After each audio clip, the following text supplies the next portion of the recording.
There's this really famous story, and I believe it actually happened. Jesus' day, he'd been teaching all day. He takes his 12 closest friends. We call them usually the disciples or apostles. He says, get in this boat, and I want you to go across the Sea of Galilee, which is a huge, huge lake. I want you to go across the Sea of Galilee, and I'll meet you on the other side. They said, okay, we'll go, and they hopped in the boat, and off they went. They never thought to themselves, we're taking the short way. How's Jesus going to get there? And they're in this boat, and it's like really late at night. And this sudden, violent storm comes up. So much so that some of these guys who had made their living fishing on that very lake and had seen and ridden out all sorts of storms were all afraid they were going to die. So you can imagine what the non-sailing people felt at this point.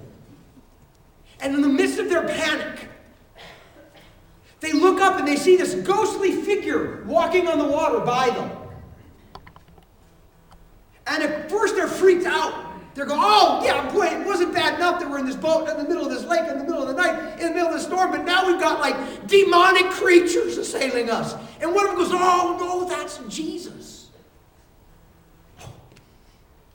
Kind of hard to see. His glow is not intense enough. I'm not sure what exactly is going on. He wasn't glowing, so I didn't really mean that. Okay? He's walking. Close enough that he can be seen. And then Peter, ever the impetuous one, the one who just, out of his mouth before his brain really had a check and balance thing going on. And he goes, oh, go Jesus, if that's really you, command me to walk on the water to you.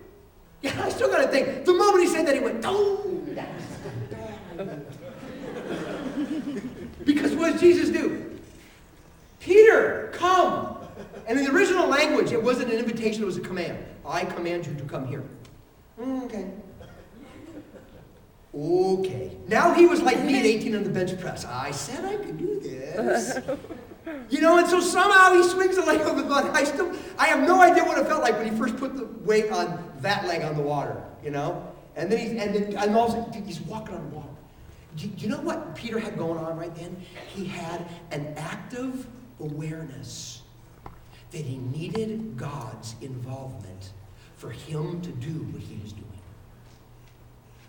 Because I don't know about you, but I have a hard time walking on water. Once it gets more about 2 inches deep, I start sinking. So I'm not walking on it anymore. And so the storm is still going on and everything else, and he has this active awareness. And then we know, okay, he got distracted, he got afraid, he started to sink, Jesus grabbed him, walked him back to the boat, everything ended up okay. But the cool thing is this guy, he was actually doing something that was impossible for a person to do, but he was doing it because of an active dependence on God to hold him up and to strengthen him or to enable him or to empower him to do what he couldn't do on his own. What I'm suggesting is somehow we got to figure out how to have that same active awareness of need for God going on in everything we do in life. Because here's what I'm going to suggest.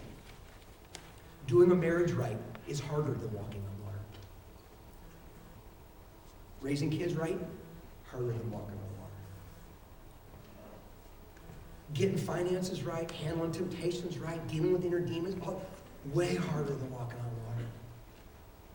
And the only way we're going to really get it done is with God's omnipotence flowing into us and making us sufficient. And that happens when there is an active, ongoing awareness. God, I need you. I need your involvement now. I'm trusting you. I'm depending on you right now. See, I think we pay lip service to the fact that we need God's help.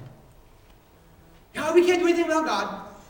Of course, I went through this entire day without one time actually thinking about God, without actually asking God to help me, without, consciously leaning into God for his ability. So practically speaking, I lived my day as though I didn't need God. But if you push me, then I'll say, oh, I need God. We all do. And somehow we got to be more actively throughout the course of the day. God, I need, God, I'm going home, I need you. God, I'm going to work, I need you. God, I got a project, I need you. Oh, God, I'm feeling temptation, I need you. Because somehow when you lean into God, that's key to tapping into his power. And then lastly, I think I'll put it this way. We need to act as though God were helping you. In other words, if you say, I am weak. My power is limited. It just runs out.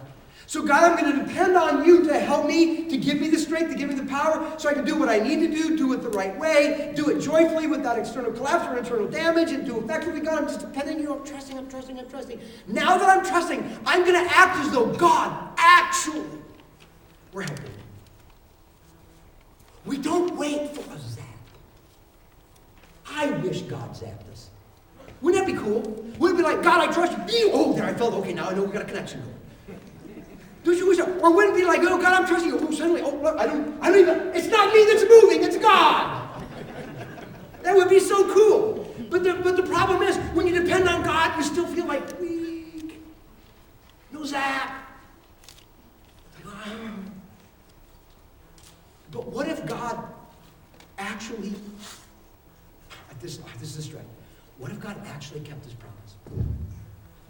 No matter how we felt. Just entertain the idea for a minute. What if he actually said, you do that, like, I'm going to put enough of my power in you, you can get this done, you'll be okay. And what if we just, by faith, said, okay, since you are, no matter how I feel, here, I'm just going to act like you're helping me. Here we go, you need me. Wait, a long time ago, thousands of years, there was a time where this group of people that God had created, it was a